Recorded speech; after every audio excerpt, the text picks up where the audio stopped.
Le remplacement du manche d'une scie à élaguer peut donner lieu à un exercice de modélisation plutôt intéressant et transposable à d'autres cas, à savoir associer une pièce existante dont le contour exact n'est pas facile à modéliser. Dans notre exemple, ce sera la lame de la scie qui est toujours tout à fait fonctionnelle et qui donc va être scannée et importée dans le logiciel, afin que le manche, qui va être intégralement modélisé, s'adapte parfaitement à la lame.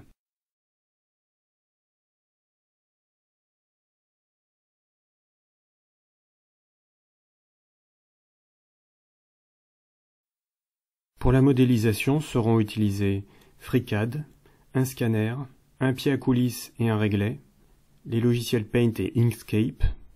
D'autres logiciels peuvent certainement réaliser un travail équivalent. Je vais illustrer les étapes successives qui m'ont permis d'aboutir à ce résultat.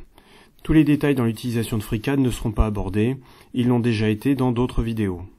La première étape consiste à tracer le contour du manche et à lui donner du volume. On crée pour cela une esquisse dans l'atelier Part Design de FreeCAD. En s'inspirant du manche d'origine, ou du moins ce qu'il en reste, on part d'une droite verticale à laquelle on ajoute un quart de cercle avec cet outil, puis on ajoute plusieurs arcs de cercle et en jouant sur les angles et rayons, on fait en sorte d'obtenir un contour adapté à la main.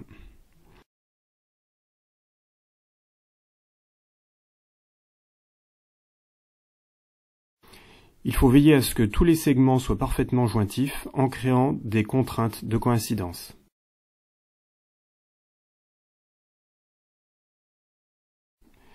Puis on effectue une protrusion d'une épaisseur identique à celle de l'ancien manche.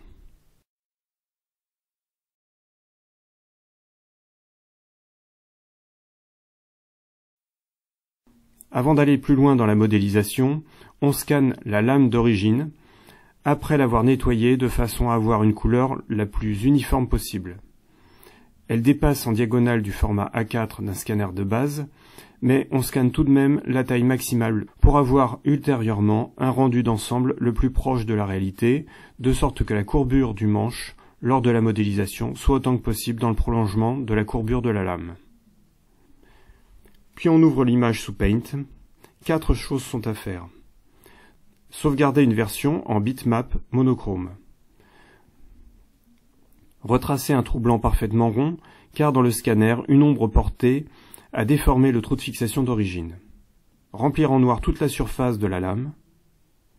Et enfin, supprimer toutes les imperfections du fond blanc.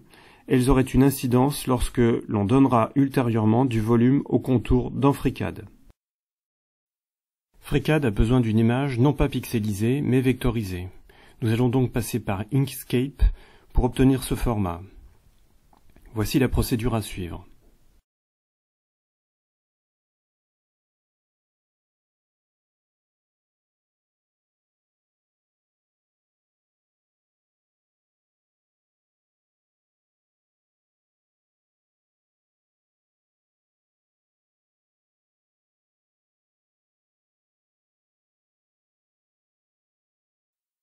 Une fois terminé, on obtient une copie vectorisée de l'image, c'est-à-dire une nouvelle image avec un contour fini, sur lequel on pourrait faire des zooms successifs sans obtenir de pixelisation. On peut supprimer l'original. On va par la même occasion remettre l'image à la bonne échelle. Il faut pour cela verrouiller le rapport hauteur-largeur, passer en millimètres et changer le format pour atteindre des valeurs relativement précises mesurées sur la vraie lame.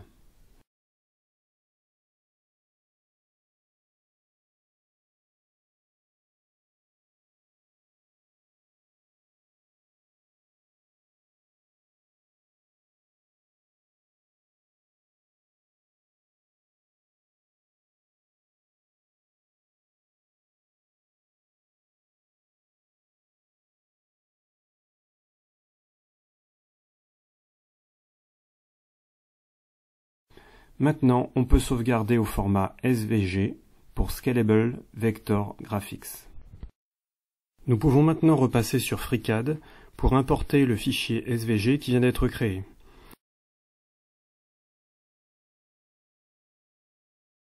On constate qu'il est constitué de plusieurs éléments, dont le trou de fixation qui n'apparaît pas tel quel, mais qui existe bien. Pour pouvoir donner du volume à cette image vectorisée, il faut aller dans l'atelier Part et créer un composé de tous ces éléments, comme ceci.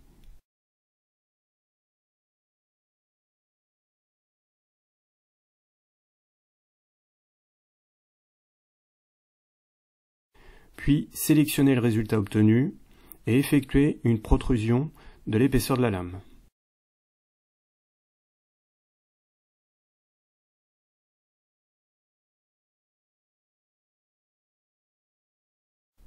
Voici ce que cela aurait donné si tout à l'heure nous n'avions pas éliminé tous les petits défauts se trouvant dans la partie blanche de l'image.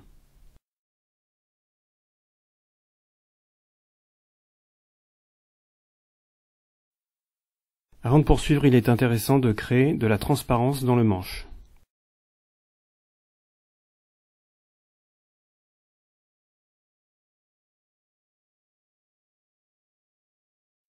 Maintenant, il faut aligner les deux pièces ensemble. Deux méthodes sont possibles. Passer par édition positionnement.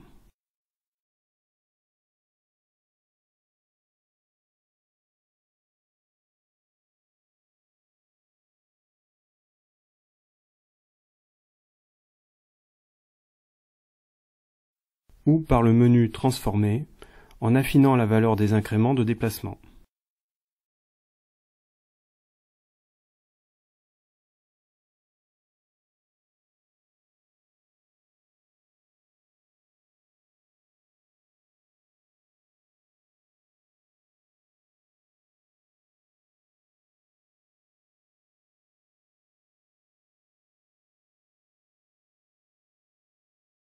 Voici ce que l'on obtient après avoir aligné du mieux possible les deux courbures.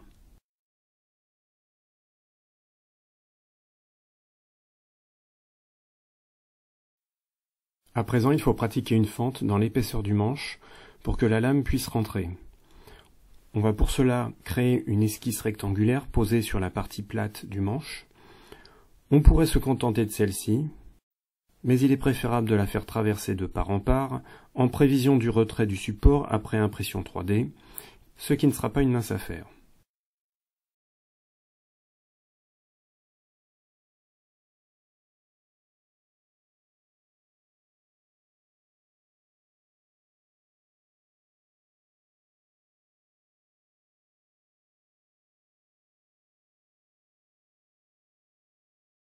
Le trou de la lame est suffisamment visible pour que l'on puisse percer le manche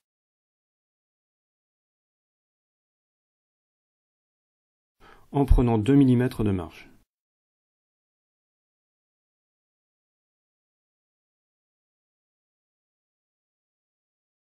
On peut ensuite, sur les deux faces, faire une cavité pour la tête de vis et pour l'écrou.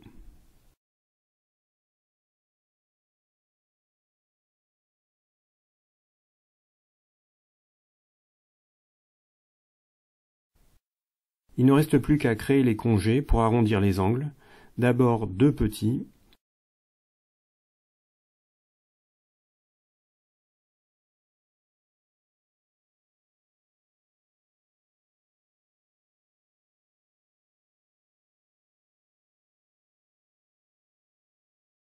puis les autres plus gros.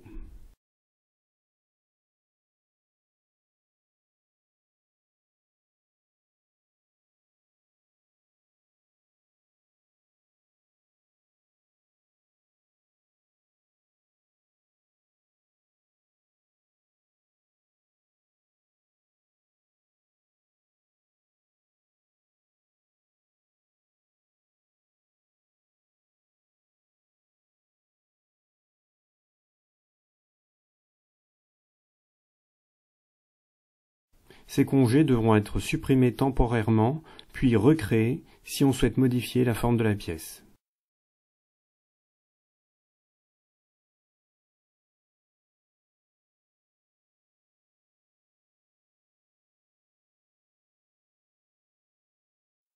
On peut maintenant créer le fichier STL.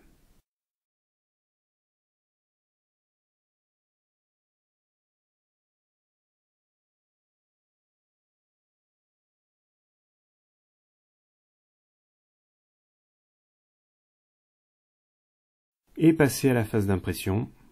Celle-ci va nécessiter un logiciel de tranchage, une imprimante 3D, le petit outillage nécessaire à la finalisation de la pièce, et un petit quelque chose qui ne s'achète pas en ligne.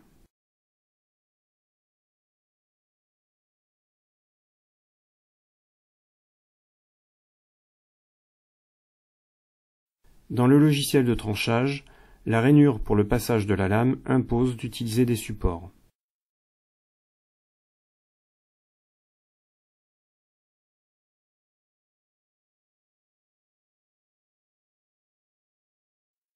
On peut ensuite passer à l'impression, plus de 6 heures en l'occurrence.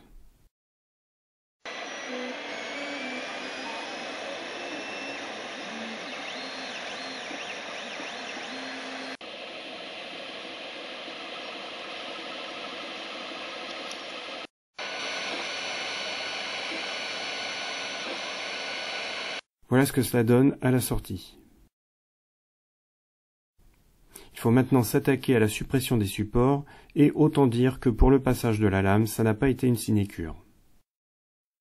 C'est terminé.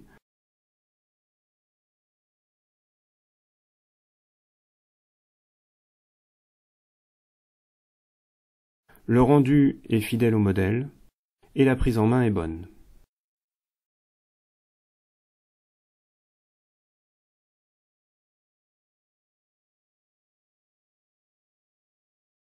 Et voilà l'assemblage finalisé.